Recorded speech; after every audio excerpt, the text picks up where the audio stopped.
दिल्ली में यमुना नदी अपने उफान पर है। जल स्तर खतरे की रेखा को पार कर चुका है। आईटीओ, मजनू का टीला, लोहे का पुल, जहां देखिए पानी ही पानी। लोगों के घरों में पानी घुस आया। कई बस्तियां खाली कराई गई। प्रशासन ने नावों और मोटर बोट से रेस्क्यू शुरू किया, लेकिन बारिश के नए अलर्ट ने चिंता और बढ़ा दी है। उधर पंजाब, जहां बारिश और बाढ़ ने 23 जिलों को बेहाल कर दिया। गांव-गांव डूब गए हैं, खेत पानी में समा गए हैं, फसलें बर्बाद हो गई है, घर गिर गए। गुरदासपुर से पटियाला तक बाढ़ की मार ने लोगों का जीना मुश्किल कर दिया है।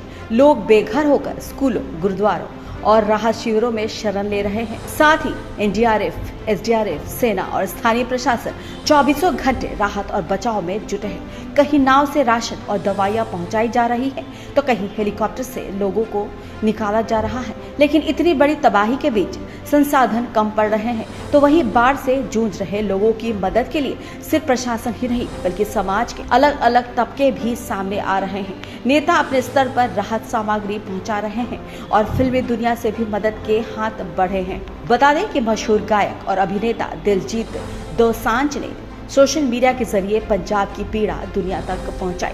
दिलजीत ने हिंदी में एक भावुक वीडियो जारी किया ताकि उनकी बात ज्यादा से ज्यादा लोगों तक पहुंचे।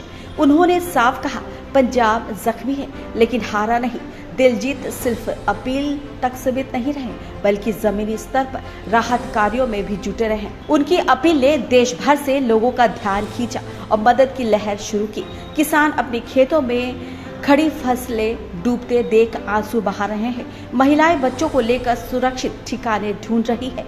बुजुर्ग हर किसी से मदद की आस लगाए बैठे हैं। ये तस्वीरें बताती है कि बाढ़ सिर्फ पानी नहीं लाती, बल्कि हजारों परिवारों की जिंदगी को तहस नहस कर देती है। विशेषज्ञों का मानना है कि जलवायु परिवर्तन और लचर तैयारी इस आपदा के बड़े कारण है। हर साल मानसून में यही हालत क्यों दोहराए जाते हैं? क्या हमारी नीतियां सिर्फ कागजों पर सीमित रह जाती है? क्या आने वाली पीढ़ियां भी ऐसे ही बाढ़ के खौफ में जीने को मजबूर होगी? तो वही मौसम विभाग ने अगले कुछ दिनों में और बारिश का अनुमान जताया है। मतलब खतरा अभी और गहरा सकता है। दिल्ली वासी सहमे हुए हैं। अगर पानी का स्तर और बढ़ा तो हालात बेकाबू हो सकते हैं। हर साल मानसून आता है और हर साल बाढ़ के ऐसे ही दृश्य सामने आते हैं। सवाल ये है कि तैयारी कहाँ है? क्या हमारी नीतियां सिर्फ कागजों तक सीमित है? क्या हमने शहरों और गांवों की प्लानिंग में जल निकासी और सुरक्षा को कभी गंभीरता से लिया? विशेषज्ञ कहते हैं, जलवायु परिवर्तन इन आपदाओं को और बढ़ा रहा है। बारिश का पैटर्न बदल रहा है। कभी महीनों तक सूखा, तो कभी एक ही हफ्ते में इतनी पानी कि सब कुछ डूब जाए। लेकिन इन अंधेरे हालात में भी उम्मीद की रोशनी बुझी नहीं है। लोग एक दूसरे की मदद कर रहे हैं। गांव-गांव से समाज सेवी और नौजवान राहत सामग्री लेकर पहुंच रहे हैं। गुरुद्वारे और मंदिर लोगों के लिए आश्रय बने हुए हैं। दिलजीत दोसांझ जैसे सितारे मैदान में उतरकर ये संदेश दे रहे हैं कि पंजाब हारा नहीं है।